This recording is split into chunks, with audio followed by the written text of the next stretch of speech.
हाय viewers, आज की class में हम अमेज़ॉन के मेन इमेज जो वाइट बैकग्राउंड के साथ बनाते हैं वो किस तरह क्रिएट किया जाता है और किस तरह हम अपने आइटम से जो है वो वाइट बैकग्राउंड में कन्वर्ट कर सकते हैं।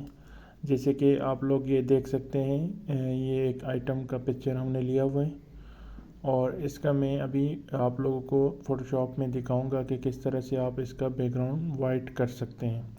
तो सबसे पहले हम इस इमेज का डुप्लिकेट लेयर बनाएंगे। तो उसके लिए हम लेयर में जाएंगे और यहाँ पे डुप्लिकेट पे क्लिक करेंगे और इसका एक कॉपी बना देंगे। तो हमारे पास ये एक न्यू कॉपी बन गई। तो उसके बाद हम इमेज में जाएंगे, इमेज के बाद एडजस्टमेंट में जाएंगे, एडजस्टमेंट से नीचे आके यहाँ पे रिप्लेस कलर के ऊपर हम आएंगे। तो हमने इस पर क्लिक करना है। जैसे हम इस पर क्लिक करते हैं तो हमारे पास ये आई ड्रॉपर का पहले से सिलेक्शन हुआ है। तो अगर आपके पास डार्क वगैरह मल्टीपल प्लेसेस पे है तो आप प्लस के ऊपर क्लिक कर सकते हैं। तो मैं अभी इसी के साथ क्लिक करूँगा यहाँ पे। तो जैसे कि आप लोग देख सकते हैं कि ये सारा सिलेक्शन हो गई और ये यहाँ पे थोड़ा सा डार्क है तो मैं इसको यहाँ से प्लस पे क्लिक करूँगा और इधर भी क्लिक करूँगा। तो ये जैसे कि आप लोग देख सकते हैं कि बैकग्राउंड अभी फुल वाइट हो गई।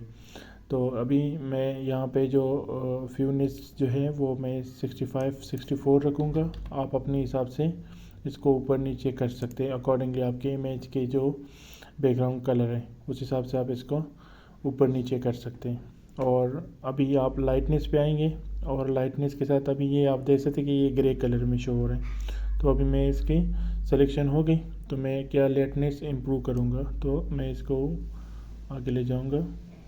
तो अभी आप लोग देख सकते हैं कि ये फुल पेवर वाइट कलर में कंप्लीट रिज़ल्ट आ गई। तो मैं इसको ओके करूँगा और इसके बाद आप लोग ये देख सकते हैं कि ये वाइट बैकग्राउंड में इसी तरह आप लोग अपना कोई भी इमेज के जो है वो कलर चेंज कर सकते हैं। तो ये था हमारा आज का क्लास।